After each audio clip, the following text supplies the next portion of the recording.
Shalom kakak, om, tante, opa, oma. Dalam program live ini kita akan belajar Alkitab lebih dalam lagi dengan menggunakan bahasa yang lebih santai. Semua bisa bertanya lewat kolom komentar.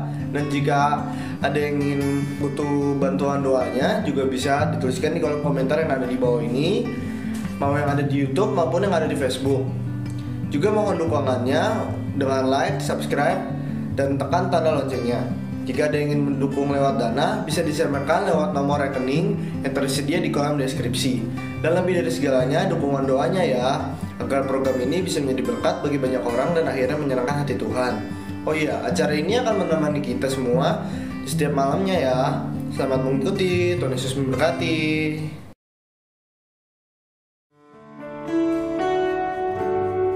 Haleluya. Sedang bersama dengan Soti malam ini, di malam minggu ini. Dan kita coba lebih dahulu ya, supaya Tuhan disenangkan dan kita hidup. There is a longing only you can fill, a raging tempest only you can still. My soul is thirsty, Lord, to know you as I know. Drink from the river that flows before your throne. Take me deeper, deeper in love with you. Jesus, hold me close in your embrace. Take me deeper, deeper than I've ever been before. Well, I just want to love you more and more. I long to be deeper in love.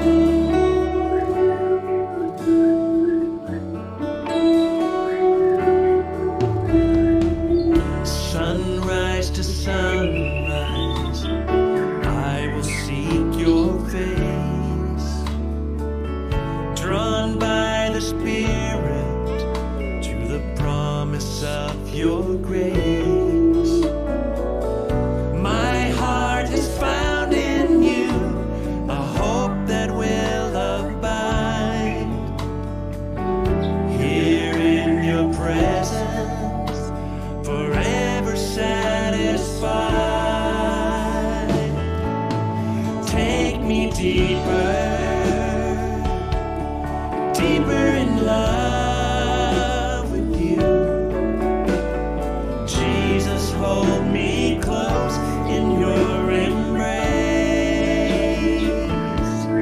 Take me deeper, oh yes, deeper than I've ever been before. Well, I just want to love you more and more. How I long to be deeper in love. Oh yes, oh yes, oh yes.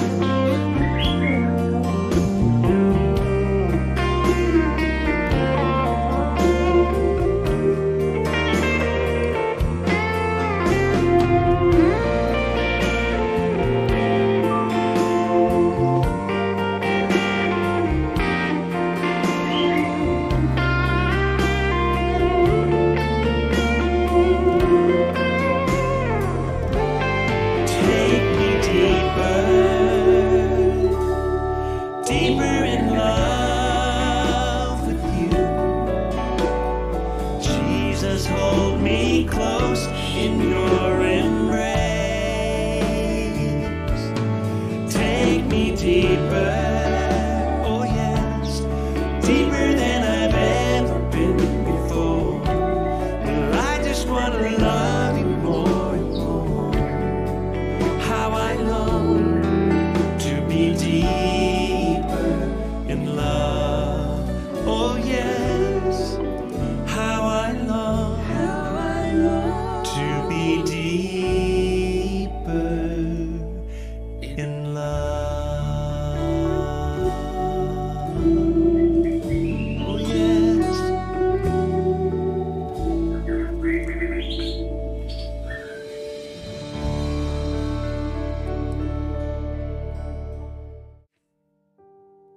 Ya, selamat malam semuanya. Selamat malam minggu ya. Saudara masih bersama dalam program Deep Talk with Pase. Dan malam hari ini kita akan akhiri ya Yakobus pasal yang kelima ya. Surat Yakobus hanya ada 5 pasal. Dan malam minggu ini kita coba akhiri ya pasal kelima, sehingga di minggu malam besok kita masuk dalam tadarusan kitab yang baru, saudara ya. Dan kita akan terus konsisten selama 7 hari dalam seminggu setiap jam 9 malam untuk tadarusan Alkitab, sehingga semua saudara yang mengikuti program ini semakin paham tentang Tuhan, semakin mengerti bagaimana harusnya menjadi umatnya Tuhan, dan akhirnya masing-masing kita bisa menjadi pelaku firman, sehingga di sisa hidup kita masing-masing kita bisa senantiasa jadi berkat bagi banyak orang lain, dan tentu di atas segala-galanya kita bisa menyenangkan hatinya Tuhan ya. Dan untuk itu kita tundukkan kepala, kita satu sejenak dalam doa. Bapa, kami mengucap syukur buat malam minggu ini. Kami boleh ada di pasal terakhir dalam surat Yakobus, surat yang sangat luar biasa, surat yang sangat tajam, sangat vulgar, sangat memberkati kami karena kuat sekali dengan penekanan-penekanan pengajaran kekristenan. Dan kami bersyukur kami boleh ada di malam minggu ini untuk menyelesaikan Yakobus pasal yang kelima, pasal terakhir. Bicaralah kepada kami Tuhan, jamah kami satu persatu, jangan ada satupun kami yang Kau lalui.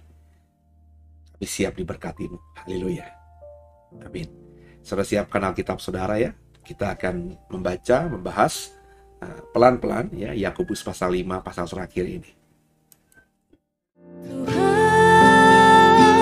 Tuhan,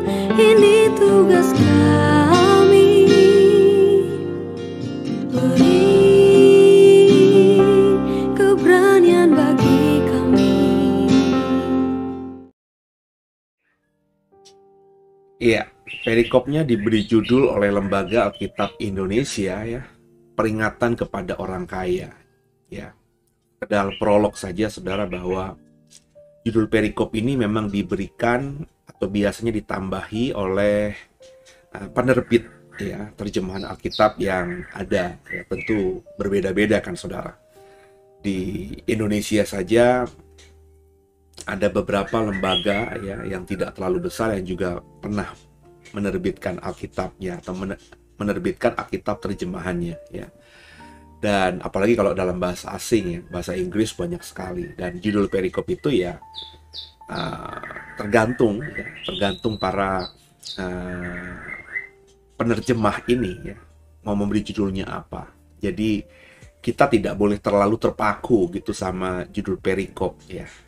Karena judul perikop ini sekali lagi di awalnya ketika Yakobus dalam hal ini menuliskan surat Yakobus itu tidak ada tentunya ya. Ditambahkan kemudian di waktu kemudian oleh orang-orang Kristen yang kemudian juga saudara ya. Jadi memang kita harus fokus pada setiap kata dan kalimat yang ada. Angka pasal, angka ayat itu juga ditambahkan kemudian saudara. Jadi apa namanya? Kita juga tidak terlalu boleh terfokus sama angka pasal dan angka ayat. Bagi saya secara pribadi, saya berani mengajar itu nggak terlalu penting. Nggak penting bahkan gitu saudara ya. Yang penting kita membaca kata-katanya, kalimatnya dengan benar, dibaca dengan jujur, dengan objektif. Maksudnya objektif itu apa? Ya, setiap kata dan kalimat yang kita mau baca itu tidak bisa atau tidak terlepas ya dari ayat dan kalimat atau kata dan kalimat yang ada di atasnya dan kata dan kalimat yang ada di bawahnya. Itu nggak bisa berdiri sendiri, saudara. Ya. Saling kait-mengkait karena itu masih dalam satu kesatuan. Ya. Makanya oleh Lembaga Alkitab Indonesia dibantu dengan perikop supaya kita orang awam itu memahami bahwa oh ini meskipun yang nulis Yakobus tapi Yakobus di perikop ini sedang menekankan soal hal ini gitu ya. Sehingga kan tentu memudahkan kita. Jadi paling tidak ketika kita membaca satu kata dan satu kalimat di dalam Alkitab kita, ya lebih baik kita membacanya secara utuh dalam satu perikop. Lebih baik lagi kalau kita membacanya utuh dalam satu pasal. Lebih baik lagi kalau kita membacanya utuh dalam satu kitab. Lebih baik lagi ketika kitab yang kita baca itu kita hubungkan juga dengan kitab-kitab lain. Makanya penting kita punya pemahaman tentang Alkitab kita dengan baik. Paling tidak sudah pernah membaca dari Kejadian sampai Wahyu. 66 kitab itu semuanya. Itu makanya ada program ini, saudara. Kenapa? Karena saya menyadari orang Kristen itu banyak yang sudah membaca 66 kitab. Itu saya berani percaya, saudara. Nggak ada setengah dari populasi kekristenan orang Kristen di Indonesia. Ya, kenapa ya? Karena masih banyak orang Kristen yang menganggap bahwa dengar khotbah di hari Minggu enough, cukup. Ya, membaca Alkitab di dalam bentuk renungan harian yang hanya 1-2 ayat saja dibaca sehari itu cukup. Ya, memang baik semua itu. Dengerin khotbah pendeta di gereja baik, di YouTube hari ini baik, di sosial media baik, baca renungan harian yang 1-2 ayat pun itu baik, saudara. Membangun iman kita juga. Tapi pemahaman saudara ya, sehingga saudara bisa membaca Alkitab ini dengan wawasan yang luas, ya, dengan wawasan yang benar, wawasan kebenaran, ya itu harus kita baca utuh, saudara, ya, supaya terang, benderang. Saya ngomong dari hati saya jujur, saudara, ya. Saya baca Alkitab dari kecil, saudara. Ya, saya sudah bergereja sejak saya usia kanak-kanak, sekolah minggu.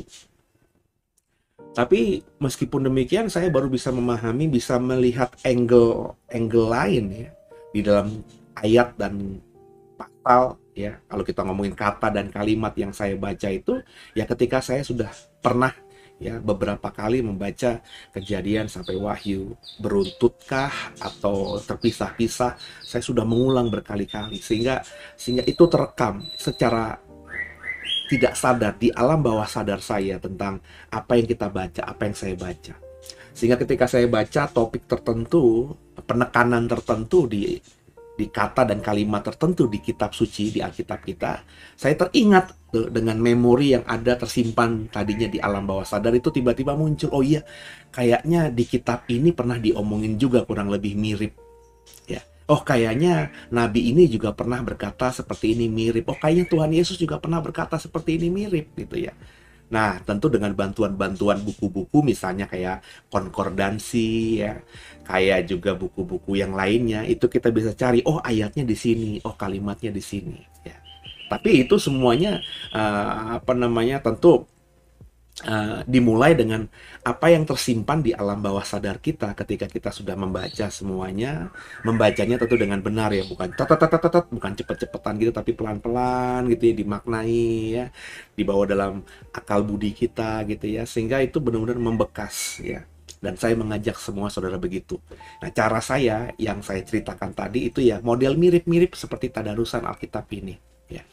Saya kalau baca Alkitab itu tidak dengan bekal bahasa aslinya ya atau semuanya, enggak, saya baca aja. Ini saya lakukan di tadarusan Alkitab ini dengan tujuan saudara yang, maafkan saya, tidak punya waktu untuk sekolah di STT, tidak punya kemampuan juga untuk paling tidak membaca bahasa aslinya atau bahasa lain ya, terjemahan bahasa lain, itu saudara juga berani untuk mencoba memahami Alkitab lebih dalam lagi. Karena dalam tadarusan Alkitab ini kan saya tidak pernah gitu ya, nyaris hampir sedikit sekali saya menggunakan kata-kata asing, kata-kata dalam bahasa asli, atau saya menghubungkan, bahkan saya nggak pernah menghubungkan pasal-pasal, ayat-ayat yang kita sedang bahas malam hari ini, misalnya sekarang Yakobus pasal 5, saya hubungkan dengan kitab-kitab yang lainnya atau pasal-pasal di kitab-kitab lainnya. Kan saya tidak, saya belajar cuma untuk mengajar saudara, ini loh, kita kalau baca pelan-pelan saja ya, dengan tulus, dengan minta pertolongan Roh Kudus. Makanya saya selalu mengajak kita untuk berdoa, meskipun doanya mungkin ya kok doanya cuma begitu, tapi itu bagi saya penuh kuasa, saudara. Saudara yang mengikuti ini kan terbukti, melihat beberapa kali saya juga mendapatkan sesuatu yang baru, pemahaman yang baru. Itu dari mana dapatnya, saudara? Ya tentu karena Roh Kudus kita undang, Tuhan kita undang untuk bicara, memberkati kita. Bukan saja memberkati saudara, tapi memberkati saya yang membawakannya. Sehingga dalam beberapa kesempatan di tadarusan Alkitab ini, saya menemukan pemahaman iman yang baru, pemahaman angle teologi yang baru, doktrin yang baru, tafsir yang baru. Sehingga hidup saya semakin, atau pelayanan saya akhirnya semakin luas, semakin memiliki pemahaman yang lebih tajam lagi. Ya, saudara ya. Dan jangan takut ya, saudara ya. Jangan takut dengan kapasitas kita. Saudara, yang penting kita jujur berkali-kali ya. Kita sadar apa kelebihan kita, kita sadar apa kekurangan kita maksimalkan kelebihan kita, benar ya. Dan kita saya selalu kalau ngomong itu agak selipet lidah nih. Berusaha untuk meminimalisasi ya, kekurangan kita tekan sedemikian rupa, kalau perlu ya sampai kita benar-benar menghilangkan kelemahan kita itu ya. Meskipun ya saya termasuk orang yang tidak percaya kelemahan itu bisa dihilangkan, paling bisa diredam, saudara ya, sehingga akhirnya tidak bermanifestasi dalam ekspresi kita ya. Kita coba tekan sedemikian rupa sehingga akhirnya tadi dengan pertolongan Roh Kudus, kelebihan-kelebihan yang kita punya itu akhirnya memperkaya kita lebih lagi ya. Saya yakin semua kita punya kelebihan kok ya. Masa di antara kita nggak ada yang punya kelebihan? Pasti ada kelebihan. Nah, kenapa kita nggak menyadari kelebihan kita? Karena kadang-kadang kita ya itu nggak mau introspeksi diri. Yang kita lihat tuh, aduh ini kekuranganku, aku nggak punya uang, aku nggak punya pekerjaan, aku nggak punya pendidikan, aku nggak punya keluarga yang bagus, aku nggak punya gereja yang bagus. Yang dipikirin kita tuh itu aja, tanpa kita menyadari kita punya kelebihan-kelebihan tertentu gitu, saudara ya. Oke, saudara ya, kita baca dan kita mulai tadarusan malam hari ini. Peringatan kepada orang kaya. Perikopnya strong ya, tajam ya, kuat ya oleh Lembaga Alkitab Indonesia ya. Peringatan kepada orang kaya. Apa dimaksudkan dengan perikop ini? Yuk kita baca pasal 5 ayat 1. Jadi sekarang hai kamu orang-orang kaya, menangislah dan merataplah atas sengsara yang akan menimpa kamu. Kekayaanmu sudah busuk dan pakaianmu telah dimakan ngengat. Emas dan perakmu sudah berkarat dan karatnya akan menjadi kesaksian terhadap kamu dan akan memakan dagingmu seperti api. Kamu telah mengumpulkan harta pada hari-hari yang sedang berakhir. Ya. Ini fakta awal yang Yakobus ingin sampaikan di perikop terakhirnya tentang orang kaya. Ya, orang kaya yang dilihat oleh Yakobus ini dari kata-kata dan kalimat yang kita baca di ayat 1 sampai 3 adalah orang kaya yang benar-benar berusaha sepanjang hidupnya mengumpulkan hartanya. Ya, mengumpulkan kekayaannya, pakaian, emas, perak, ya. Dia mengumpulkan semua itu, dia habiskan waktunya untuk mengumpulkan itu. Dia pakai apa yang dia punya untuk mendapatkan lebih lagi,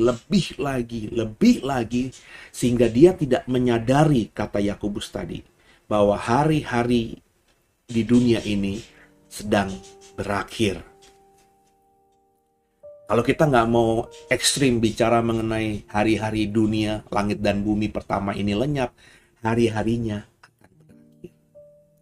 dia melewati hari demi hari di hidupnya hanya untuk mengumpulkan kekayaan.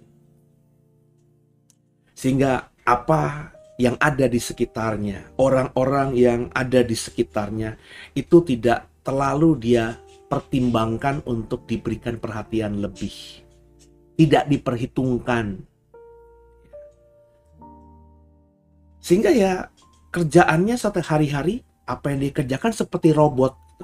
Ya, robot saudara tahu ya, sudah terstruktur. Bangun pagi, ya mandi, baca koran, minum kopi, ya mungkin doa kalau itu orang Kristen, ya, tapi langsung kerja. Meeting dengan A, B, C, D. Sampai jam 12 ada 5 kali pertemuan, harus goal semuanya. Lalu makan siang kurang lebih 1,5 jam. Itu pun juga ngobrol dengan relasi bisnis. Habis itu dilanjutkan meeting lagi A, B, C, D, E, F, G, ya. Jam 7 malam stop dulu, ya. Meeting, makan lagi, makan 1 jam 2 jam, itu pun juga ketemu relasi bisnis. Lalu dilanjutkan dengan kongko-kongko pertemuan, memperluas jejaring bisnisnya, ya, dengan karaokean kah, dengan ngobrol-ngobrol di kafe kah, ya, sampai kurang lebih jam 11, jam 12 dia baru pulang ke rumah. Sampai rumah dia punya istri sudah tertidur, anak-anaknya yang masih lucu-lucu, yang masih kecil-kecil itu tentu sudah tertidur, ya.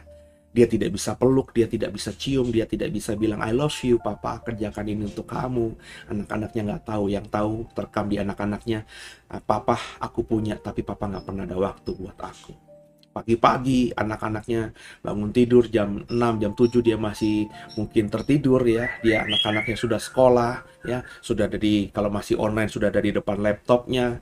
Bapaknya tiba-tiba kebangun kesiangan, langsung mandi cepet-cepet lagi, langsung sarapan cepet-cepet lagi, ya, melewati anak-anak cuma cium pipinya doang tanpa punya komunikasi, karena anaknya sudah sekolah kan saudara, di online, nggak bisa diganggu gitu, sehingga cuma dicium saja.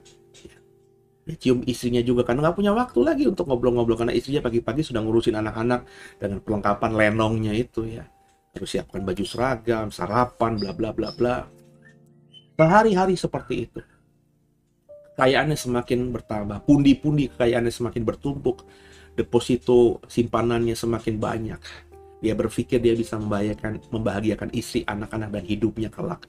Tapi dia lupa bahwa hari-hari hidupnya segera berakhir, sedang berakhir. Karena pola hidup seperti itu, badannya tidak kuat dan akhirnya dia lemah, jatuh sakit. Kalau jatuh sakit, uang sebanyak apapun yang dia punyai tidak bisa membuat dia bahagia. Karena uang yang dikumpulkan akan habis untuk beli obat, untuk berobat, untuk terapi, untuk bayar biaya rumah sakit. Meskipun semua itu rumah sakit bisa di-cover dengan asuransi, tapi ada banyak hal yang tidak bisa di-cover oleh asuransi. Benar tidak, saudara? Ketika rumah sakit Indonesia dia rasa tidak memuaskan, dia harus berobat di luar negeri. Di luar negeri istrinya tidak bisa mendampingi karena harus menjaga anak-anak, maka dia harus bayar orang bayaran, suster bayaran, whatever lah sebutkan apa bentuknya. Tapi dia dilayani oleh orang-orang yang sebenarnya bukan orang-orang terdekatnya. Masa hidupnya sedang berakhir dan dia sedang dalam kesepian. Istri, anak, semua yang dicintainya tidak ada di sekitar dia ketika dia sakit. Depresi orang seperti ini, stres orang seperti ini, hilang damai sejahtera orang seperti ini. Kalau ini terus terjadi, maka dia kalau mati, dia mati dengan akar pahit, dengan sakit hati, dan lain sebagainya. Terima keselamatankah orang seperti ini? Tuhan memang hakimnya. Tapi dari indikasi kalau ini terjadi atas kita, kalau kita jujur terhadap kisah ini, kalau ini terjadi atas saya, dan saya mati dengan cara seperti itu, saya berani berkata, saya nggak akan dapat tempat dalam kerajaan surga. Karena sepanjang saya sehat, hidup, bugar, tidak pernah peduli dengan Tuhan. Tuhan yang tidak terlihat saja tidak saya pedulikan. Ya. Apalagi orang-orang lain. Istri anak yang terdekat saja tidak kita pedulikan, apalagi saudara-saudara lain. Sepanjang hidupnya hanya mengandalkan pikirannya, kekuatannya, tanpa melibatkan Tuhan. Dia berdoa memang setiap hari, setiap makan, tapi doanya hanya dilakukannya sebagai rutinitas, sebagai orang Kristen. Harus berdoa, tapi doa yang bukan muncul dari hati. Bukan kalimat-kalimat yang ada dalam hatinya sungguh. Hanya sekedar perkataan kosong. Berkati makanan ini, berkati pekerjaanku. Tanpa ada interaktif, tanpa ada komunikasi yang mesra intim dengan yang memiliki hidupnya. Itu kata Yakobus, saudara. Orang yang benar-benar seperti ini, itu tidak sadar hidupnya sedang berakhir. Saya tidak mau mengambil isu ini adalah saudara atau orang kaya kebanyakan. Yang saya mau tekankan dalam tulisannya Yakobus ini, jangan jadi orang kaya yang seperti ini. Ya. Nangkep ya saudara ya. Orang kaya yang seperti ini, kalau bagi saya menyedihkan. Dia mengumpulkan semua-muanya di dunia ini. Tapi Yakobus tadi katakan bahkan kekayaannya busuk, pakaiannya dimakan ngengat, bahkan emas dan peraknya berkarat. Semua yang di bawah kolong langit ini, kata orang paling kaya sepanjang sejarah dunia ini, yakni Raja Salomo. Semuanya sia-sia. Baca baik-baik kata Salomo. Ya, lanjut ayat berikutnya, ayat keempat. Sesungguhnya telah terdengar teriakan besar karena upah yang kamu tahan dari buruh yang telah menuai hasil ladangmu, dan telah sampai ke telinga Tuhan semesta alam keluhan mereka yang menyabit panennya. Saudara, Yakobus ingin mengatakan, kalau tafsiran saya ya, orang kaya atau orang yang mau kaya dan benar-benar menghabiskan semuanya, pokoknya fokusnya untuk mengumpulkan harta, itu karena dia terlalu mengasihi dirinya sendiri dalam perspektif yang negatif. Terlalu fokus untuk dagingnya ya sendiri. Maka orang yang seperti ini secara nggak langsung itu akan menghalalkan segala cara. Yang penting keinginanku, targetku tercapai. Orang kalau sudah seperti ini, secara sadar tidak sadar itu akan berpikiran, ya, kalau aku punya pegawai gaji harus tanggal 30 setiap akhir bulannya, ya, dia mungkin berpikir, ya, kalau aku tunda sampai sekitar tanggal 3, ya, ada spare, aku nahan uang gaji pegawaiku 3 hari saja. 3 hari kan sebentar sekali, nggak mungkin lah pegawaiku itu bisa melarat, bisa miskin. Uang yang 3 hari itu, yang dia tahan itu, dia bisa bungakan, dia bisa putar sedemikian rupa. Kalau dia memang benar-benar fokus hidupnya mengejar kekayaan, maka dia akan terampil dengan hal itu, saudara. Dia akan cakap dalam mengumpulkan harta. Seperti saya bilang sehari-hari, saudara. Dalam program ini berkali-kali saya bilang, kita semua bisa bikin telur ceplok, nasi goreng, bumbunya sederhana. Saya bisa, saudara, di otak saya nggak perlu lihat YouTube bumbu nasi goreng, bikin telur ceplok bagaimana, saya feeling aja udah tahu. Teorinya ini saya buat, telur ceplok yang saya buat, nasi goreng yang saya buat, itu bumbunya nggak beda jauh lah dengan telur dan nasi goreng yang kita bisa beli, entah di restoran kah, ya, entah di kafe terkenal kah, di hotel kah, atau bahkan nasi goreng pinggir jalan, saudara. Kurang lebih sama lah. Kan nggak ada nasi goreng pakai emas butiran atau mutiara butiran. Nggak ada, saudara. Ya paling beda merek saja. Kecapnya sama, saus tiramnya sama, bawang putih, bawang merahnya mungkin beda besar, beda kecil aja, saudara. Ya. Garamnya juga mungkin beda, yang saya beli tentu yang sasetan biasa, mungkin di restoran entah pakai garam dari laut asin sanakah, laut mati sanakah, saya nggak tahu, saudara. Tapi kurang lebih sama. Ya, meskipun saya pakai barang yang branded karena saya punya kekayaan, bisa beli kecap termahal, saus tiram termahal, panci termahal, kompor termahal. Tapi kalau saya hanya sekali-kali bikin nasi goreng dan telur itu, tetap saja enaknya telur dan nasi goreng tukang nasi goreng pinggir jalan jauh lebih enak daripada buatan saya. Kenapa? Dia kerjakan itu sehari-hari. Fokusnya dia untuk bisa menghidupi keluarganya dengan jualan nasi goreng itu. Maka dia habiskan energi dia, waktu dia, pengalaman dia untuk terus membuat nasi goreng yang dia masak itu yang menjadi terenak. Kenapa? Karena dia fokus di situ. Sama kalau orang mau fokus sama kekayaan, dia fokus mengejar kekayaan. Apakah dia tidak akan berhasil? Pasti berhasil, saudara. Ada waktunya, jerih payah kita tidak akan sia-sia. Ya. Dan kalau sudah benar-benar sungguh-sungguh fokus hidupnya mengejar kekayaan, saudara, maka dia akan ahli di situ. Misalnya dia main saham, dia main falas, dia main semua hal-hal yang bisa memutar uangnya. Loh, kalau dia sudah sehari-hari di situ, fokus hampir sepanjang hidupnya 24 jam sehari di situ, maka dia bisa ngebaca itu, ada tanda dikit aja, wah ini harus dijual, wah ini harus dibeli. Dia bisa peka dibandingkan saya yang meskipun saya belajar ekonomi di S1 saya, S2 saya, S3 saya, tapi saya tidak pernah praktek, cuma tahu teori. Tetap saya akan kalah, saudara, sama orang-orang yang secara praktek itu benar-benar menghidupi. Jadi yang saya mau katakan apa, saudara? Orang kalau sudah fokusnya kekayaan, dia dengan menahan uang tadi, 3 hari, mestinya gaji pegawainya yang ada 1.000 orang itu di tanggal 30, dia tahan tanggal 3, berarti kurang lebih ada 3-4 hari uang itu ditahan di rekeningnya. Dengan 3-4 hari dia olah sedemikian rupa uang itu, karena dia sudah punya keahlian, dia lihat ini saham ini harus dibeli. Ya. Saya beli mungkin 1 hari, ini falas ini harus saya beli 1 hari. Nanti naik 1 poin aja, atau beberapa poin aja, atau beberapa angka saja. Kita beli falas misalnya $1 1.500 rupiah. Ya.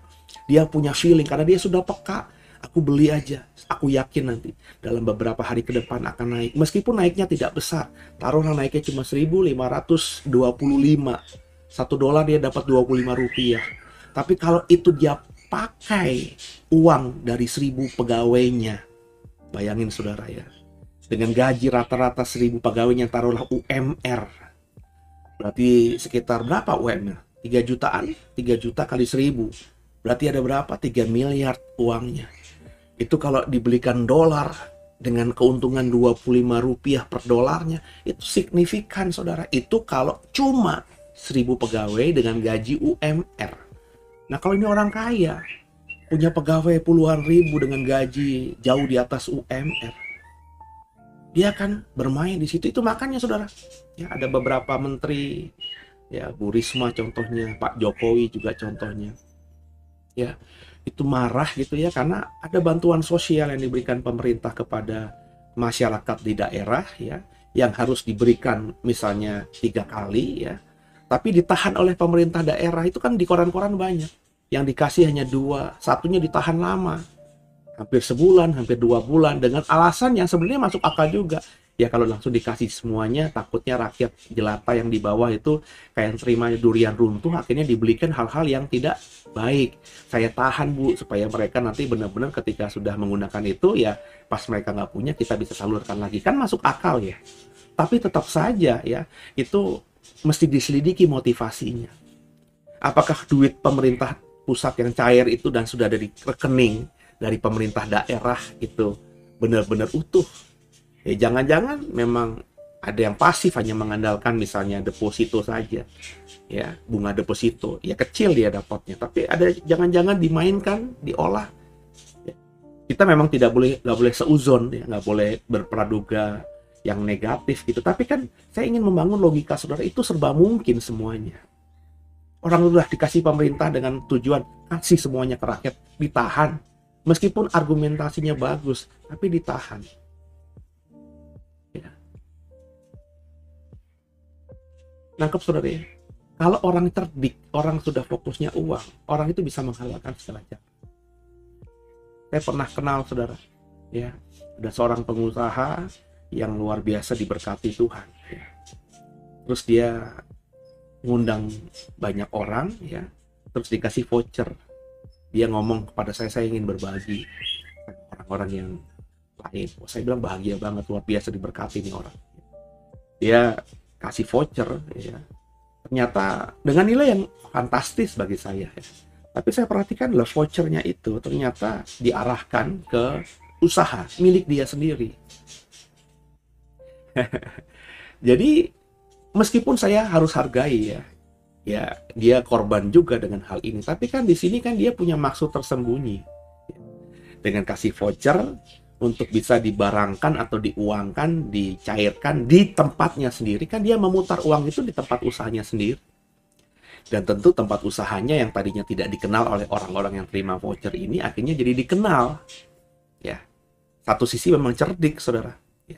Tapi saya bilang tadi, ya mestinya nggak perlu ngomong sama saya dan nggak perlu gembar-gembor ke orang lain bahwa saya ingin memberi. Ya bilang aja, ya saya inilah ada usaha nih, ya yang baru saya rintis nih, ya. Icip ya, saya undang nih voucher dari saya dipakai nih, bisa kan? Itu kalimat dan kata-kata perkataan yang lebih fair, lebih jujur. Nah, karena di awal bilangnya mau menabur, mau memberi kepada yang lain, saya pikir dalam bentuk uang. Nah, kalau uang diberikan kepada ABCD, tentu ABCD kan bisa membentukannya sesuai kebutuhan mereka masing-masing. Nangkep ya saudara ya. Nah, sekali lagi, itu kenapa orang kaya dikasih peringatan, ya. Bukan tidak boleh menjadi kaya. Ya. Ada banyak orang yang kerjanya seperti untuk Tuhan, dan Tuhan mengasihi dia, dan Tuhan berkati kekayaan. Seperti Salomo kalau kau baca. Dia memang sebagai anak raja, sudah mewarisi kekayaan. Tapi Tuhan pernah bicara kepada Salomo kan, di Gibeon itu. Kamu mau apa daripadaku? Aku akan berikan apa yang kau minta. Salomo nggak minta kekayaan. Salomo minta hikmat untuk bisa mengetahui mana yang baik dan mana yang jahat. Cuma itu yang dia minta. Dan akhirnya kekayaan Salomo yang tidak diminta itu kepada Tuhan ditambahkan oleh Tuhan, dikali lipatkan oleh Tuhan. Jadi ada orang-orang yang diberkati Tuhan memang, meskipun dia tidak mati-matian cari kekayaan itu. Maksud saya, jadilah orang kaya yang seperti itu. Orang kaya yang sebenarnya mengerjakan segala sesuatu itu seperti untuk Tuhan, bukan untuk dirinya sendiri. Mengandalkan Tuhan, bukan mengandalkan dirinya sendiri. Nah, kalau gara-gara itu kita akhirnya diberkati berlimpah oleh Tuhan, ya akhirnya berkat itu bisa kita salurkan. Kalau berkat dari Tuhan nggak akan membuat hubunganmu dengan istri dan anak akan jauh. Kalau berkat itu dari Tuhan, nggak mungkin rumah tanggamu berantakan. Kalau berkat itu dari Tuhan, nggak mungkin ada perselisihan dengan rekan bisnismu, dengan orang di sekitarmu. Nggak akan ada salah paham. Nggak akan ada panas hati, nggak akan ada tipu sana tipu sini. Kalau dari Tuhan itu pasti akan damai, sejahtera, sukacita, saudara. Dan kita juga menyadari itu bukan usaha kita, ini berkat Tuhan. Maka kita akan terus bisa jadi saluran berkat bagi orang lain. Ya. Dan inilah yang harus, kalau saudara ingin jadi orang kaya, ya jadilah orang kaya yang model begini gitu. Itu maksud saya, saudara ya. Lanjut. Ayat yang kelima. Dalam kemewahan kamu telah hidup dan berfoya-foya di bumi. Kamu telah memuaskan hatimu sama seperti pada hari penyembelihan. Kamu telah menghukum bahkan membunuh orang yang benar dan ia tidak dapat melawan kamu. Sekali lagi, kalau kita fokusnya pada kekayaan, maka pasti saudara ya. Saya berani memastikan orang kalau fokus hidupnya pada kekayaan, di alam bawah sadarnya dia akan menghalalkan segala cara. Orang yang seperti ini pasti tidak suka ketika dizolimi. Orang seperti ini tidak suka ketika ada orang yang cheating sama dia atau curang sama dia. Orang seperti ini pasti tidak suka dengan orang yang memang tidak sopan, tidak hormat dengan dia. Karena dia punya segala-galanya, maka orang ini akan menggunakan segala-galanya itu untuk menjatuhkan segala musuh-musuhnya. Meskipun musuhnya tidak pernah menganggap dia musuh, tapi dia karena merasa orang-orang ini ada berbuat salah, kecil saja, maka dia bisa gunakan semuanya untuk menghancurkan. Ada banyak kesaksian kan? Ada banyak orang Kristen yang tiba-tiba dipecat karena bosnya tidak suka. Ada banyak pebisnis yang tiba-tiba diputus hubungan bisnisnya oleh rekan bisnis yang jauh lebih besar karena tidak suka. Ada banyak rekan bisnis yang tadinya saling kompak karena satu masalah akhirnya bisa bermasalah di pengadilan, saling menjelekkan, saling menjatuhkan, saling melaporkan kepada polisi. Kasih Tuhan biji mata Tuhan, ya. Kita belajar hari ini. Isunya bukan tidak boleh jadi orang kaya, tapi Yakobus memperingati orang kaya. Kalau saudara memang rindu memberkati orang lain, maka harus jadi orang yang punya uang. Perspektifnya ya jadi orang kaya. Tapi jadilah orang kaya yang berjalan dengan rule-nya Tuhan, bukan rule dunia, apalagi rule-mu. Bukan aturan dunia, apalagi aturanmu. Aturannya Tuhan. Berbisnislah dengan benar seperti untuk Tuhan. Dapat keuntungan berapapun, carilah keuntungan yang normal, jangan berlebihan. Ya saya nggak tahu saudara, saya hanya orang luar. Tapi saya belum lama, kemarin atau lusa kemarin jalan ya. Lihat sekarang PCR, ya PCR di rumah sakit, di klinik, atau di pemerintah kan bekerja sama dengan swasta bikin tempat-tempat PCR di mana-mana. Itu sekarang nggak sampai 500.000, 400.000 sekian, saudara.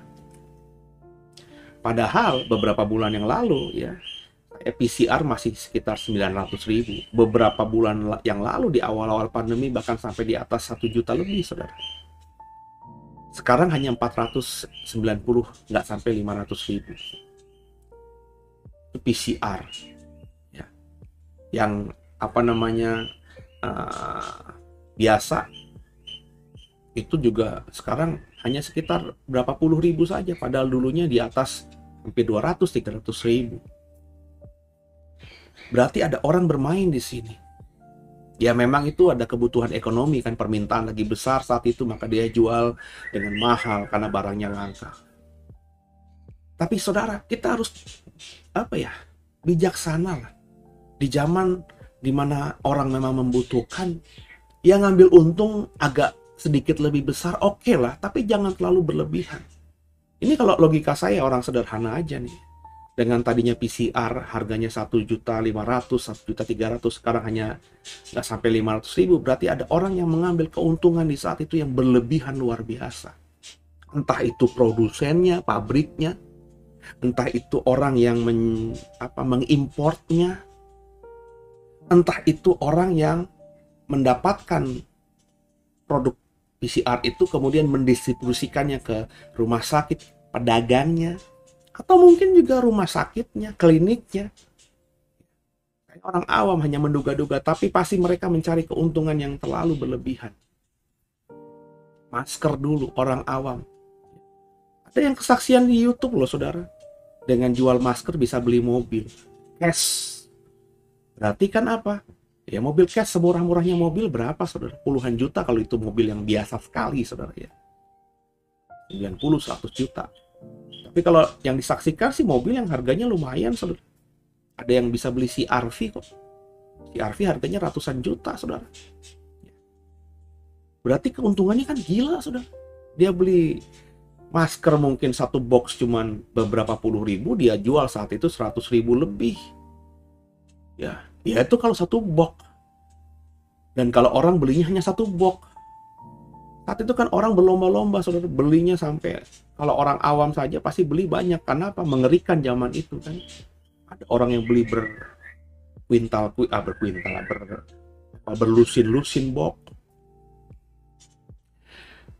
Dan cepat habis dia. Makanya bisa beli, keuntungannya gila, bisa beli mobil mewah. Nah saudara, itu yang harus kita perhatikan ya. Mencari keuntungan itu harus, pedagang kalau nggak untung ya bodoh lah gitu. Tapi ya bijaksana. Dengan kita mencari keuntungan sebesar-besarnya, itu dengarkan saya akan membuat saudara dari hati itu terikat dengan yang disebut dengan mamon itu. Saya baru kemarin diundang sebuah gereja untuk pimpin kayak sharing doa pagi di Zoom, saya menekankan ya bahwa tanda antikristus itu di pikirannya dan di tangannya yang dikerjakan dengan kekuatannya itu hanya uang, uang, uang, uang. Dan kalau kau baca kitab Wahyu, orang yang punya tanda antikristus di dahinya, pikirannya selalu uang. Apa yang dia kerjakan dengan kekuatannya untuk menghasilkan uang itu nggak akan dapat tempat dalam kerajaan surga. Nggak akan dapat tempat dalam kerajaan surga. Karena mestinya kata Paulus yang kita pikirkan adalah perkara-perkara yang di atas. Yang kita lakukan dengan kekuatan kita, kata Paulus, kata Alkitab kita, mestinya lakukanlah seperti untuk Tuhan. Yuk sama-sama kita kerjakan bagian kita. Lanjut. Perikop baru, bersabar dalam penderitaan. Kita baca, saudara. Karena itu, saudara-saudara, bersabarlah sampai kepada kedatangan Tuhan. Sesungguhnya petani menantikan hasil yang berharga dari tanahnya, dan ia sabar sampai telah turun hujan musim gugur dan musim semi. Ini konteks persawahan, perladangan di Timur Tengah, ya, yang air itu nggak ada irigasi air seperti layaknya di Indonesia, ya. Jadi ladang dan sawah bisa basah sehingga tanah itu bisa mulai untuk ditanam dengan benih yang bagus itu ketika sudah dibasahi oleh air hujan. Makanya tadi mengandalkan hujan di musim gugur dan musim semi. Ya, lanjut ayat 8. Kamu juga harus bersabar dan harus meneguhkan hatimu karena kedatangan Tuhan sudah dekat. Petani meskipun petani dalam konteks Alkitab ya, meskipun harus menunggu musim hujan, tapi petani sabar. Petani fokus menunggu saat itu ya. Maka kata Yakobus, kita juga harus bersabar dan meneguhkan hati kita ya. Karena kedatangan Tuhan sudah dekat.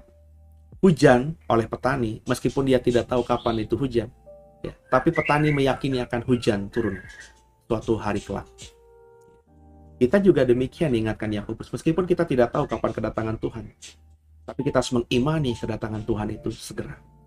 Petani tahu kapan hujan datang ketika dia merasa musim kemarau sudah lewat. Sekarang ini akan mulai musim semi dan musim gugur. Maka musim semi dan musim gugur pasti akan hujan turun. Kita nggak tahu kapan Tuhan datang. Tapi kita mestinya yang anak-anak Tuhan bisa peka melihat zaman. Jadi kita tahu, meskipun kita tidak tahu spesifiknya kapan Tuhan datang, tapi punya kepekaan. Ini waktunya Tuhan. Waktu Dia turun menjemput kita. Kedatangan Tuhan sudah dekat. Saudara ya, ya sama-sama. Sudah berbulan-bulan nih, hampir setengah tahun, bahkan mungkin sudah lebih dari setengah tahun. Saya tidak hitungin, saudara. Ya, tapi pasti lebih dari 6 bulan kita tadarusan Alkitab ini. Ya.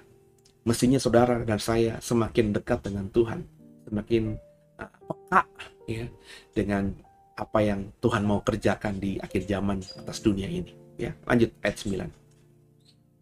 Saudara-saudara, janganlah kamu bersungut-sungut dan saling mempersalahkan, supaya kamu jangan dihukum. Nggak ada gunanya sungut-sungut saling mempersalahkan. Ya. Makanya berdebat kusir itu tinggalin lah. Ya. Saya kalau sudah sedang berdebat itu dalam artian sudah berbeda pendapat gitu, berdiskusi, nadanya tinggi saya. Ya. Karena saya memang kan cara ngomongnya begitu. Kalau sudah isi hati itu saya kadang-kadang ngomongnya begitu gitu ya. Tapi kalau orang yang saya ajak berdiskusi, ajak berdebat, atau sedang mendebatkan sesuatu juga tinggi, saya mundur. Mundur tuh bukan berarti saya menyerah, ya takut ribut aja, ya. Karena saya ngomong biasa aja sudah, kok Pak Seno nadanya tinggi gitu ya. Jadi saya memang tipikalnya kan ngomongnya begitu, ya nadanya agak keras gitu ya. Kalau ngomong sesuatu yang saya yakini gitu ya. Jadi kalau orang yang saya ajak ngomong itu juga tiba-tiba entah mungkin dia karena emosi juga gitu ya, nadanya tinggi, saya langsung rem, saya langsung mundur. Saya malas berdebat, kusir, ya apa namanya sampai menyalah-nyalahkan gitu ya. Karena apa? Tadi takut dihukum. Ya. Karena kalau udah nggak bisa mengendalikan diri itu akhirnya ya dihukum. Ya, jadi lebih baik saya diam. Ya sudahlah. Kalau lo nggak mau dengerin gua, lo nggak mau ikutin gua, ya sudah mau apa gitu loh. Ya, udah kerjain aja maumu sendiri gitu. Ya saya paling terus berusaha mengasihi dia dan membawa dia dalam doa. Itu bagian saya ya. Oke, lanjut ya. Ayat 10. Saudara-saudara, turutilah teladan penderitaan dan kesabaran para nabi yang telah berbicara demi nama Tuhan ya. Sesungguhnya kami menyebut mereka berbahagia, yaitu mereka yang telah bertekun Kamu telah mendengar tentang ketekunan Ayub, dan kamu telah tahu apa yang ada pada akhirnya disediakan Tuhan baginya. Karena Tuhan Maha Penyayang dan penuh belas kasihan. Ya, saudara ya. Jadi kita diminta oleh Yakobus untuk bertekun dalam iman, dalam kesabaran menantikan waktunya Tuhan tadi, karena Tuhan akan disebutkan di ayat 9 tadi sebagai hakim akan berdiri di ambang pintu supaya kita nggak dihukum. Makanya Dia mengawasi kita. Jangan kita berselisih, jangan kita bersungut-sungut, jangan kita saling mempersalahkan. Terus menjaga kebahagiaan hidup itu, damai sejahtera hidup itu agar terus ada dalam diri kita. Bertekun meskipun Tuhan izinkan penderitaan yang terjadi, tanda kutip ujian, seperti Yakobus menyebut Ayub dalam hal ini ya. Sehingga akhirnya Ayub yang bertekun dan sabar itu akhirnya menerima berkat yang memang Tuhan sediakan untuk dia.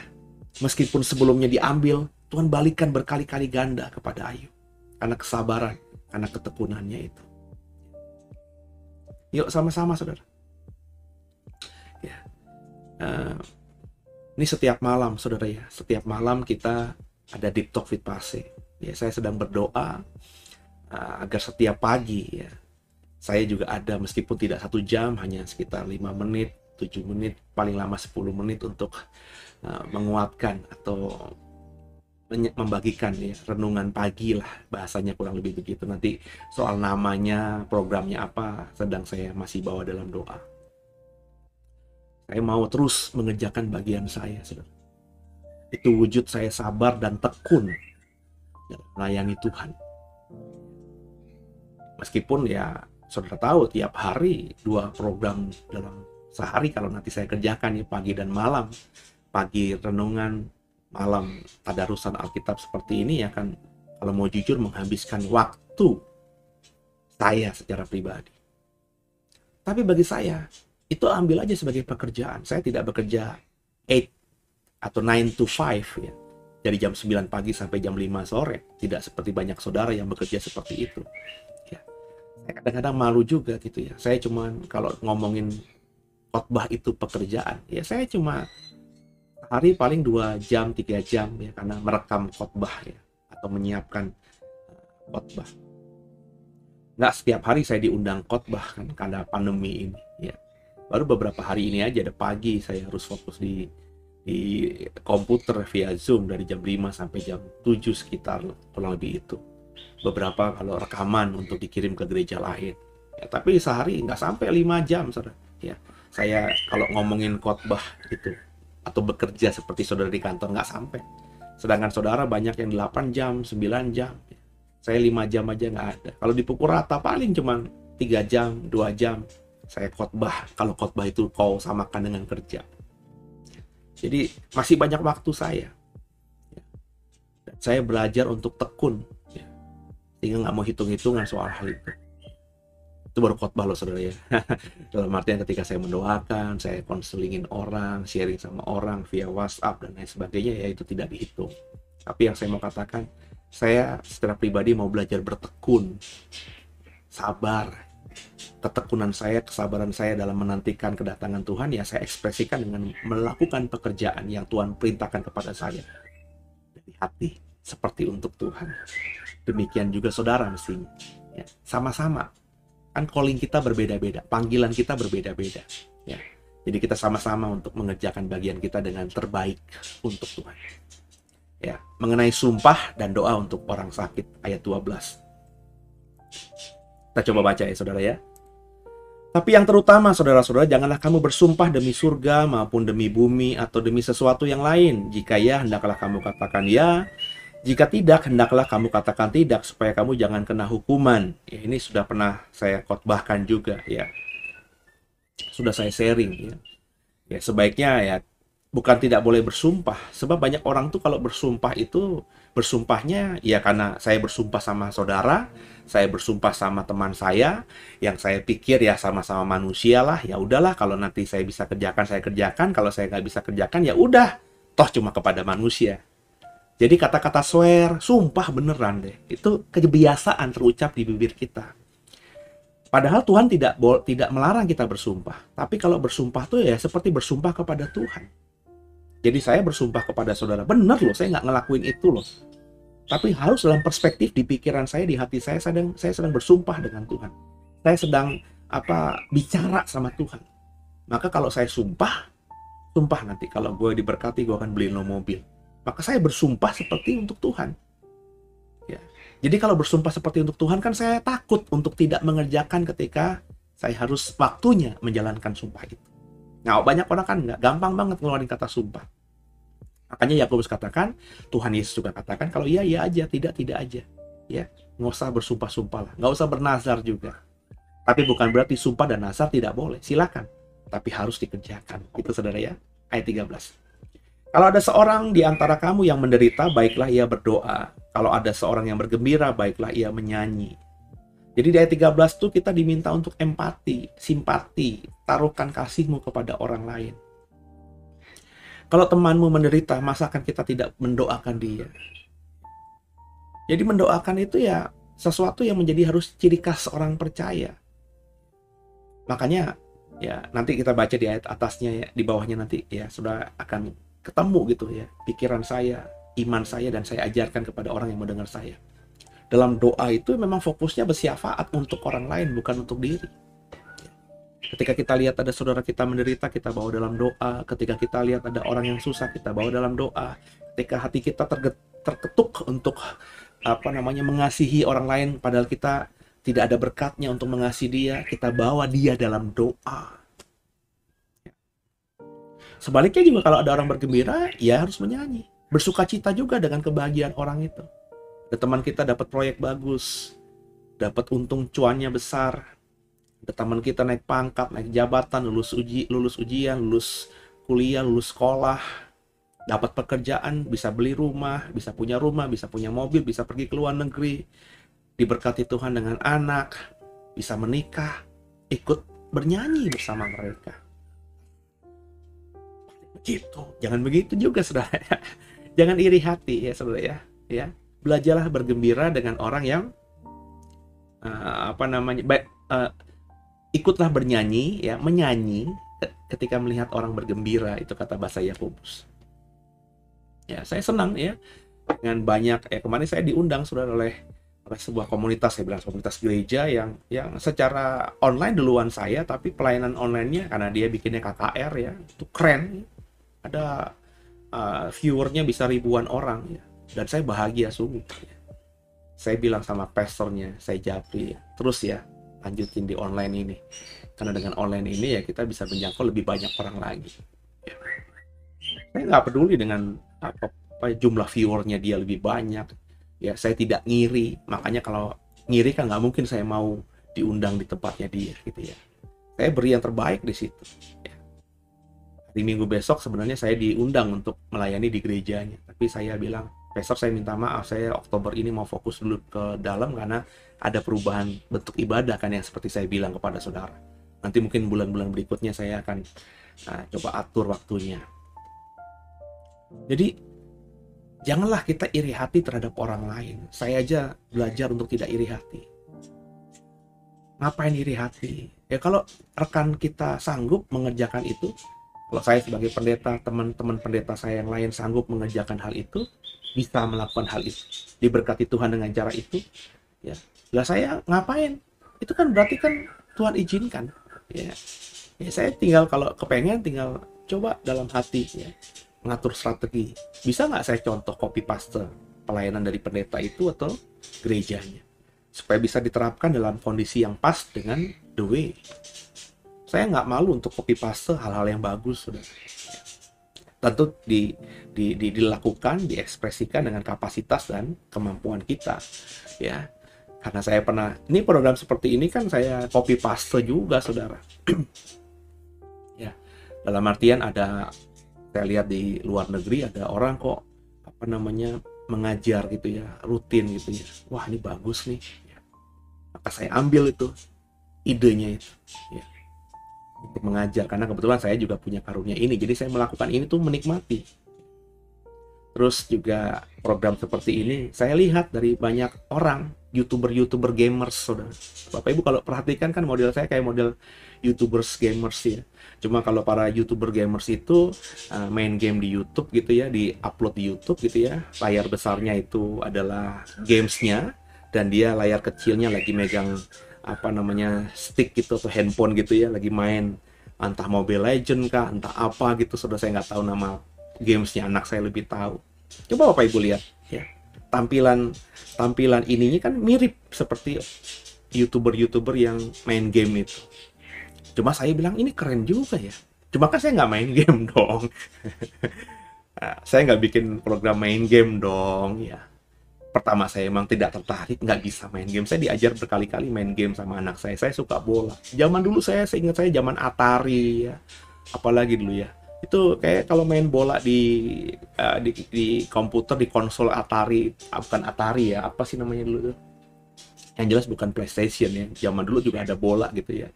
Itu saya bisa di komputer juga, dalam itu ada soccer manager ya, ada football manager gitu kan. Saya suka, saudara ya. Tapi nggak tahu hari-hari ini diajakin anak saya main ya di PlayStation kan, di komputer itu nggak bisa. Ya. Jadi saya bukan ngegame bikin program ini, tapi saya lihat, wah ini dicontoh bagus nih. Saya ngomong sama adik saya, bisa nggak gue bikinin begini?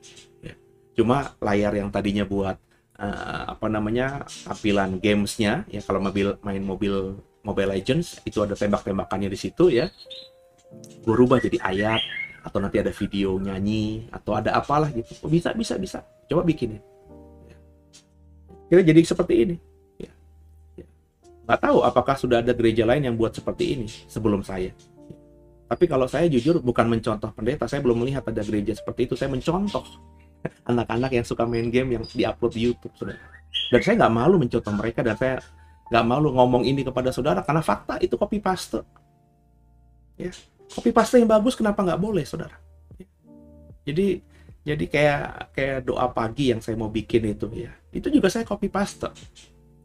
Saya ngelihat kontennya, ada pendeta punya nama juga di Indonesia. Dia bikin sharing cuma 5 menit. Wah, tapi memberkati saya. Ya. Wah, ini boleh nih. Cuma sayangnya beliau tidak tiap hari. Ya. Minggu sekali doang gitu ya. Kayak ambil akhirnya. Oh, saya mau 5 menit aja. Apa susahnya sih 5 menit gitu kan? Ya, andai kata dibikin sekaligus rekaman seminggu, 5 kali 7, baru 35 menit. Terus saya sehari-hari, kalau bukan bikin program ini bisa 1,5 jam, cuma 35 menit, jadi buat 7 hari, kan apa susahnya gitu. Terus ngobrol setiap tema itu hanya 5-10 menit, ya bisa lah gitu. Saya mau buat modelnya gimana ya, saya lagi lihat nih ya di YouTube mana-mana gitu ya, gimana supaya modalnya tampilannya tuh keren gitu ya, asik gitu lah ya. Nah, nanti saya buat mungkin di pertengahan Oktober ini ya, karena minggu depan saya udah planning, udah mau coba direkam gitu ya, sehingga nanti bisa memberkati. Nah, jadi terus berinovasi ya. Jadi copy paste itu nggak masalah, saudara ya. Dan terutama tujuannya untuk orang. Berbahagialah dengan orang yang bahagia, ikut sedihlah dengan orang yang sedang berduka. Ayat 14. Kalau ada seorang di antara kamu yang sakit, baiklah ia memanggil para penatua jemaat supaya mereka mendoakan dia, serta mengolesnya dengan minyak dalam nama Tuhan. Dan doa yang lahir dari iman akan menyelamatkan orang sakit itu, dan Tuhan akan membangunkan dia. Dan jika ia telah berbuat dosa, maka dosanya itu akan diampuni. Karena itu hendaklah kamu saling mengaku dosamu dan saling mendoakan supaya kamu sembuh. Doa orang yang benar bila dengan yakin didoakan sangat besar kuasanya. Nah, sampai di sini ya. Orang Kristen kebanyakan, coba saya lihat dulu saudara ya. Ya, orang Kristen kebanyakan ya, itu hanya hafal ayat di pasal yang kelima ayat 16 ini, kalimat terakhir. Doa orang yang benar bila dengan yakin didoakan sangat besar kuasanya. Sehingga kalau dia merasa dirinya sudah benar, dia berdoa minta apapun, pasti besar kuasanya akan dijawab Tuhan. Nggak salah mengimani seperti itu sekali lagi.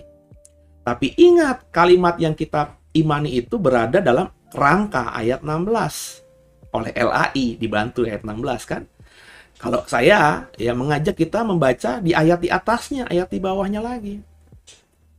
Kalau kita ngomongin ayat 16 aja tujuan apa? Intinya apa?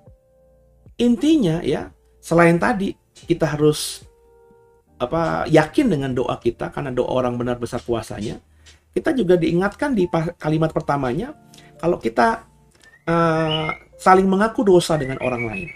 Artinya merendahkan hati, ya udah nggak mau berdebat lah, jangan ribut-ribut lah ya.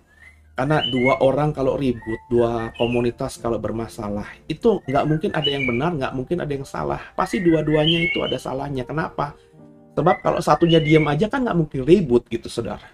Ya, terjadi pertikaian, kata-kata sia-sia keluar, ya, saling bentak, saling nada tinggi, itu kan karena ada respon. Ya kan?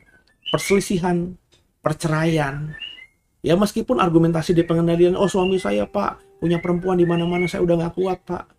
Itu kalau kita ikuti pengadilannya itu, suaminya pasti kan akan bela diri ya. Gitu. Kalau memang suaminya merasa bahwa salah bukan cuma di dia aja. Ya. Dia pasti akan bilang, ya istri saya soalnya pak.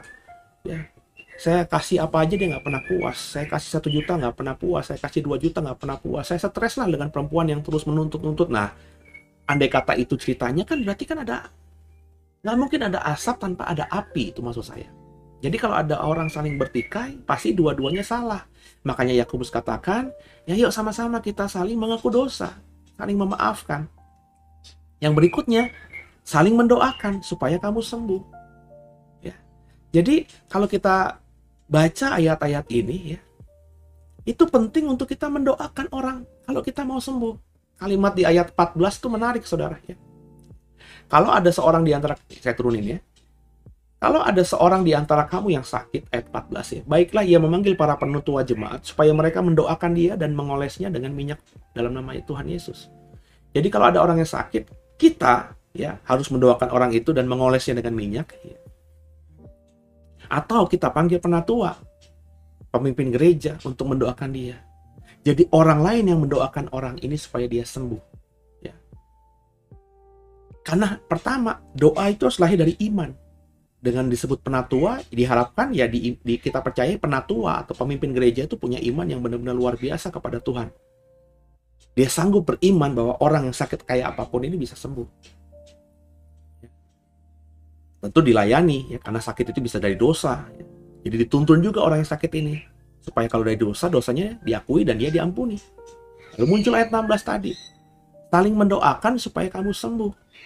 Jadi, saya selalu mengajar ini kepada jemaat saudara di The Way. Bahwa kalau kita lagi dalam konteks sakit ya, kita lagi sakit. Kemarin ada pandemi, banyak pelayan rekan sekerja saya yang kena positif COVID.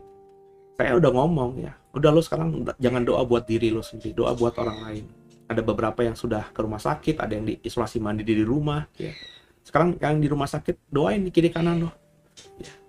Jangan fokus Tuhan sembuhkan aku supaya aku nafasnya bisa teratur, ventilator bisa lepas. Nggak usah doain orang lain. Ya.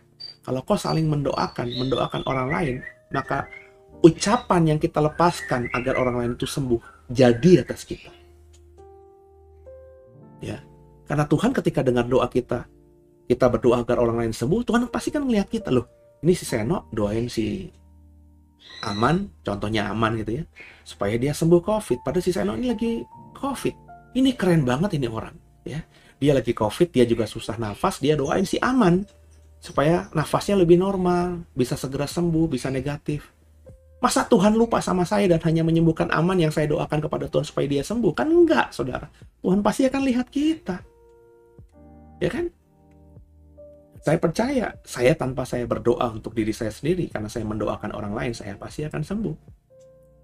Nah itulah saudara, kunci sebenarnya, kunci doa itu seperti itu.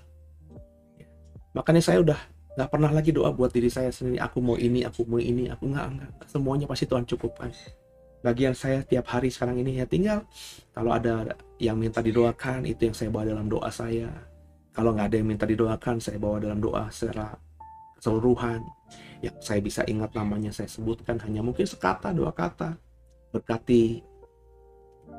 Misalnya yang contohnya sering aktif, Pak Hari, Pak Heru, Bu Silvana, Bu Grace.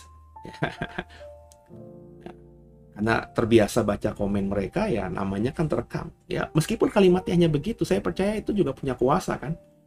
Karena ketika saya berdoa berkati Bu Grace gitu ya, Kan yang saya imani berkat dari Tuhan turun atas Bu Grace. Meskipun tidak panjang lebar. Bu Grace butuh apa juga saya nggak tahu, karena Bu Grace nggak pernah cerita sama saya kan. Tapi saya yakin Tuhan yang dengar doa saya tahu kebutuhan Ibu Grace. Nah itu makanya penting kita saling mendoakan. Itu kenapa juga saya berharap saudara mendoakan saya.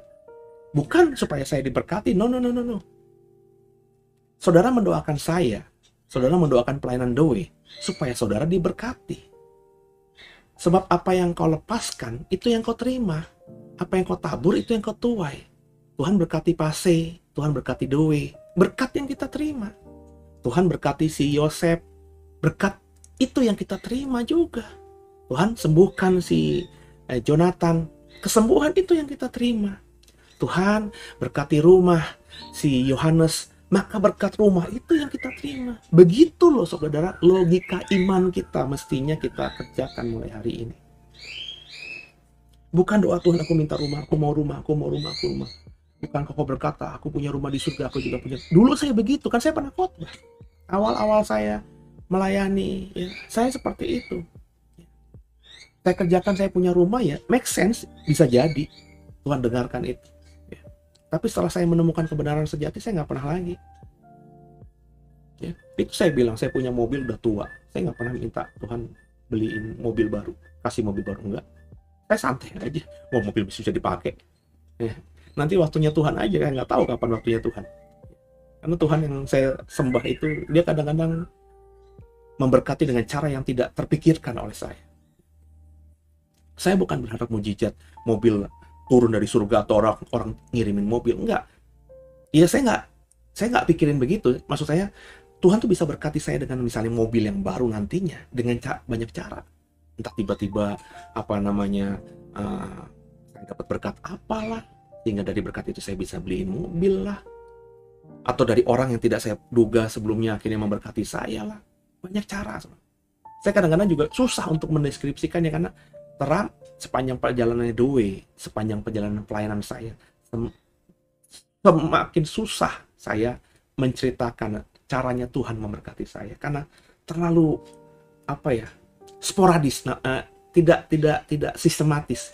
Kalau sistematis kan Tuhan berkati saya via orangnya itu pasti harus orang terdekat saya.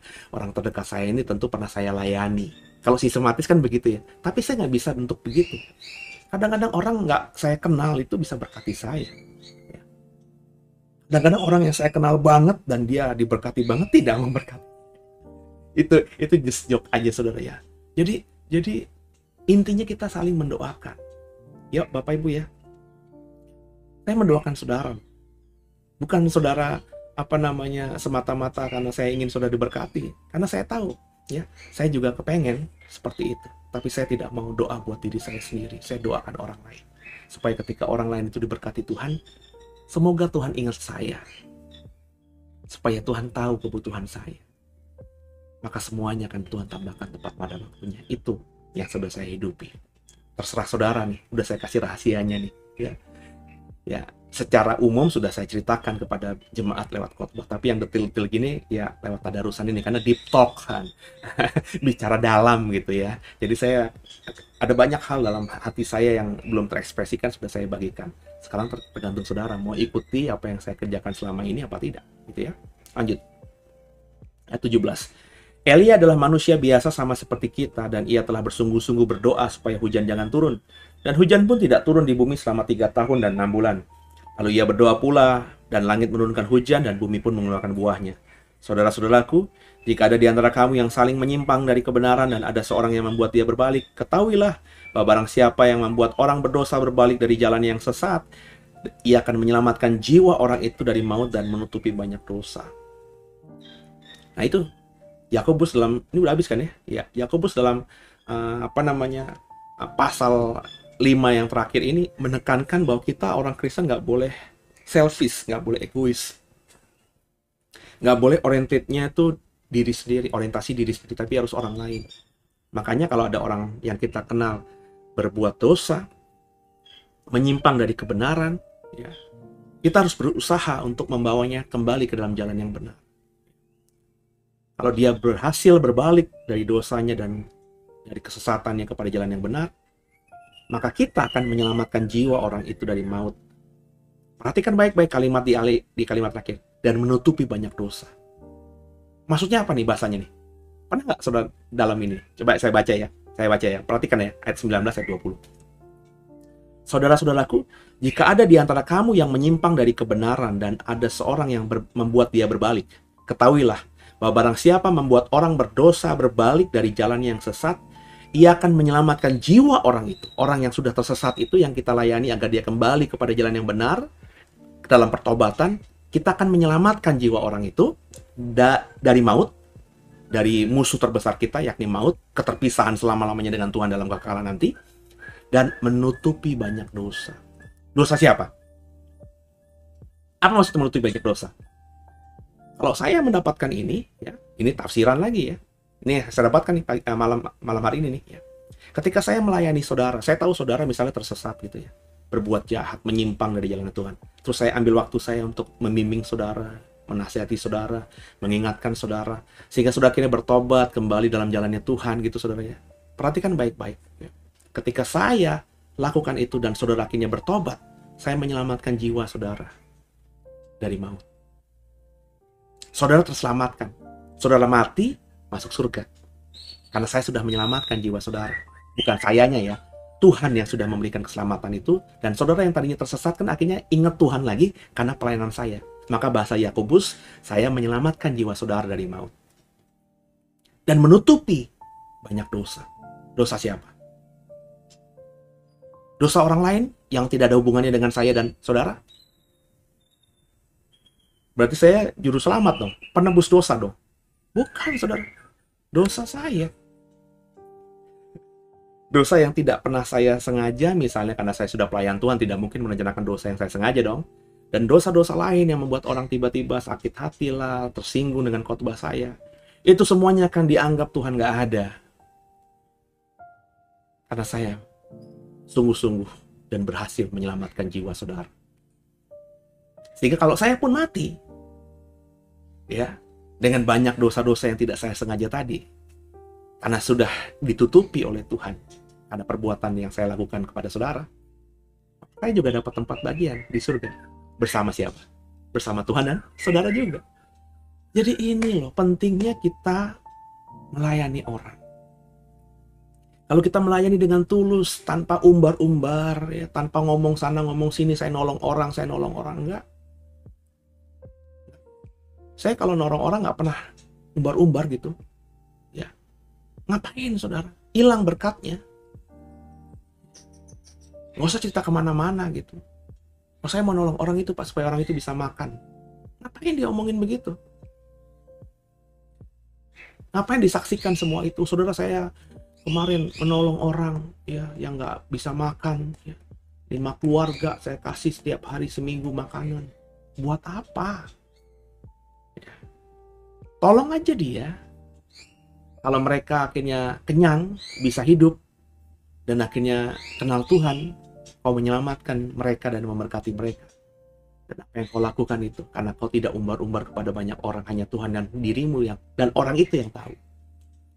Maka kalau kau salah, ada salah yang tidak kau sengaja, atau ada salah mungkin kan, kita bisa jadi kan saudara, ada salah di masa lalu atau hari ini yang terskip gitu, ya, karena kesibukan kita, akhirnya lupa kita minta ampun sama Tuhan. Hal-hal seperti ini akan dianggap Tuhan nggak ada. Saya berharap saudara benar-benar memahami ini, paham ini, dan di hari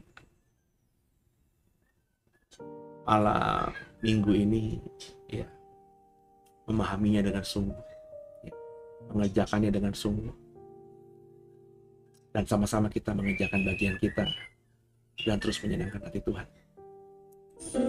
Banggaku punya Bapa sepertimu, yang tak pernah meninggalkanku. Oke, sudah 1 jam lebih saudara ya di malam minggu ini. Terima kasih buat malam mingguannya sama saya. Kita ngedate bersama dengan Tuhan di malam minggu ini. Semoga jadi berkat buat semuanya. Maafkan sekali lagi salah kata saya ya. Jadi saya ternyata baru disadarkan kemarin ketika melayani di sebuah gereja yang via Zoom itu ya. Kalau saya kan tangannya sering begini-gini ya, sering gini-gini. Itu ada orang komen ya, Pak Pendeta khotbahnya memberkati kami, khotbahnya bagus, tapi tolong tangannya jangan seperti orang main burung dan main layangan, gitu. Main burung dan main layangan, karena tangan saya, ya saya, ya kalau itu ada saudara di sini, ya rekan sekerja di sini yang merasa saya agak annoying dengan tangan saya, ya saya minta maaf ya. Saya ini emang begini gitu ya, ketika apalagi saya dibentuk dengan pemahaman kalau saya ingin menyampaikan isi hati Tuhan lewat khotbah, lewat renungan, itu bukan cuma suara saja yang harus saya mainkan, tapi juga gestur tubuh gitu ya, supaya paling tidak dengan gestur tubuh itu ada bantuan gestur tubuh yang menekankan apa yang saya mau tekankan gitu ya. Nah, rupanya mungkin satu dua orang yang seperti itu di komunitas gereja yang lain itu tidak terbiasa ya dengan gaya tangan saya yang seperti ini karena baru pertama kali. Dan andai kata ini ada di saudara ya, kalau itu kan di tempat lain ya, makanya saya ingatkan kalau saudara berarti kan sudah bersama dengan saya, ya kita meskipun beda gereja tapi kan sudah keluarga The Warriors, paling nggak keluarga besar di Talk with Pasi gitu kan ya. Kalau ada yang tersinggung dengan saya sering begini-gini, saya minta maaf ya, nggak ada maksud apa-apa kok ya. Ini emang natur saya aja gitu ya. Dengan usia saya yang seperti ini untuk merubah sehingga saya kalau sharing hanya diam begini saja ya, terus tangan saya bisa kendalikan begini, agak susah kayaknya, agak susah ya. Tapi saya akan coba ya, karena ternyata ada yang tindakan saya, ekspresi saya jadi batu sandungan buat orang ya, saya coba berusaha untuk kendalikan diri. Tapi andai kata belum maksimal dan tidak bisa ya, mohon dimaklumi ya, mohon dibukakan pintu maafmu buat saya. Karena jujur saya tidak bermaksud apa-apa ya saya menggerakkan tangan ini ya karena ingin jujur aja gitu ya, ini saya gitu ya, saya ngomong sama anak, saya ngomong sama istri, saya ngomong sama orang terdekat saya selalu menggunakan ini ya, karena gestur tangan, bahasa tubuh itu bagi saya salah satu wujud atau bentuk dari komunikasi juga ya. Ya kalau ada orang yang tidak terbiasa dan akhirnya agak jengah dengan postur saya atau gestur saya ya, saya minta maaf. Kan harus saling memaafkan saudara ya. Karena Yakobus 5 tadi harus saling memaafkan, maka saya minta maaf, semoga pintu maaf dibukakan dan kita saling mendoakan ya saudara ya. Saya mendoakan saudara dan mohon saya didoakan, The Warriors Digital Ministry ini didoakan. Bukan untuk sayanya saudara ya. Saya sekali lagi, kau doakan buat saya dan The Warriors, Tuhan pasti akan berkati saya dan The Warriors. Tapi lebih dari itu saya mengajar ini agar berkat itu juga sampai kepada saudara. Kalau kau mendoakan orang sakit, Yakobus 5 tadi katakan, kau akan sembuh. Tundukkan kepala, kita doa. Makasih Tuhan, buat malam hari ini, kami diberkati, akhirnya kami selesai Yakobus atau surat Yakobus ini. Terima kasih Tuhan. Surat yang pendek, tapi tajam, dalam, keras, bisa kami dapatkan remanya. Minggu besok berarti kami akan masuk dalam kitab yang baru. Tuhan doa agar minggu besok kami bisa lanjutkan tadarusan di kitab yang baru dan pemahaman kami tentang Tuhan, karena kami sedang mengeksplor perjanjian baru. Semua itu bisa memberkati kami dan membuat kami semakin dekat dan intim denganmu. Ampuni salah dosa kami Tuhan Yesus. Dan Yesus Kristus adalah Tuhan Juru Selamat kami yang hidup, dan ke dalam tangan-Mu lah kami serahkan tubuh, jiwa, dan roh kami. Haleluya. Selamat malam semuanya, selamat istirahat. Dan besok minggu beribadah di gerejamu masing-masing ya. Kalau kau belum bergereja, silahkan saya undang beribadah di tempat kami. Besok di minggu pertama Oktober, masih 2 kali ibadah, jam 9.45 dan jam 11. Tapi per 2 minggu mendatang atau minggu kedua di Oktober, kita akan rubah ya jam pelayanannya dan bentuknya. Dan saya sedang mempersiapkan sehingga mulai minggu besok, kita sudah coba promosi atau informasikan kepada jemaat, kepada semua bahwa ada perubahan dan saudara bisa mengikuti nanti bentuk perubahannya. Kalau saudara besok sudah beribadah di gerejamu, bisa ikuti apa yang saya sampaikan, karena 2 kali sesi ibadah itu saya mau menyampaikan apa yang Tuhan taruhkan di hati saya. Ya, saya percaya akan memberkati saudara dan membentuk saudara lebih lagi luar biasa. Ya. Terima kasih buat kasihnya saudara. Saya tahu saudara beberapa ada yang diberkati lewat program ini dan memberkati atau memberikan kasihmu lewat kontribusi ya, dengan mendukung pelayanan ini lewat dana, lewat uang. Terima kasih ya. apa yang kau tabur itu yang kau tuai. Dan percayalah, setiap rupiah yang kau tabur itu, saya sebagai gembala mengelolanya dengan bijak untuk memperbaiki digital ministry kita ini, ya saudara ya. Saya belajar sungguh untuk tidak memakainya untuk hal-hal yang tidak penting, ya. Dan sekali lagi, apa yang kau tabur itu yang kau tuai. Terlebih saudara yang sudah saya yakin mendoakan saya dan program ini, kau diberkati Tuhan lebih luar biasa. Selamat istirahat, besok jangan lupa ibadah, ya. Tuhan Yesus memberkati kita semua. Haleluya. Amin.